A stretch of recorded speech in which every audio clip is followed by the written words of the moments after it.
కేసీఆర్ గారు పెళ్ళికి గింత కష్టం ఉంటుందని చెప్పేసి కళ్యాణ లక్ష్మి అని తీసుకొచ్చిండ్రు.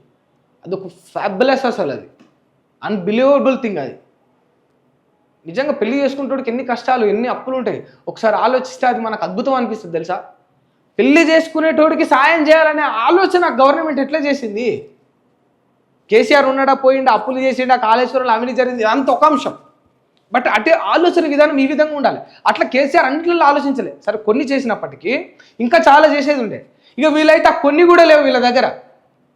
ఒకటి కష్టాన్ని ముందే గ్రహించి వాడి ఇంట్లో ఏం బాధలు ఉంటాయి, వాడు ఎన్ని రకాలుగా అప్పు చేస్తాడు. పెళ్ళి అంటే వాడు భూమి అమ్ముకోవాలి, భూమి లేనుండి బతికింది, వాడి పరిస్థితి ఏంది. ఒకరి ఇంట్లో పెళ్లి జరుగుతుందంటే వానికి 1,16,000 వాడి ఇంటికి పోయినాయంటే వాడికి ఎంత సంతోషం ఉంటుంది, ఎంత ఆశ ఉంటుంది. వాడు ఇంకో కొంతమంది కడుపు నిండా భోజనాలు పెట్టగలుగుతాడు తెలుసా. భోజనాలు చాలామందికి అంటే వచ్చే ప్రతి చుట్టానికి భోజనాలు పెట్టలేక అందరినీ పిలవలేని పరిస్థితులలో కూడా చాలామంది ఉన్నారు తెలుసా. అటువంటి వాళ్ళకి ఆ ₹1,00,000 ఎంత ఆశ అయితే కళ్యాణ లక్ష్మి అట్లా నేనేమంటున్నా, కష్టం రాకముందే వాళ్ళు ఏం కష్టాన్ని ఎదుర్కొంటారో, వాళ్ళు రంగంలోకి ధర్నాలు ఇవన్నీ చేపట్టే ముందుకు వాళ్ళకి ఆలోచన రాకముందుకే ఆ సమస్యను తీర్చాలి మనం.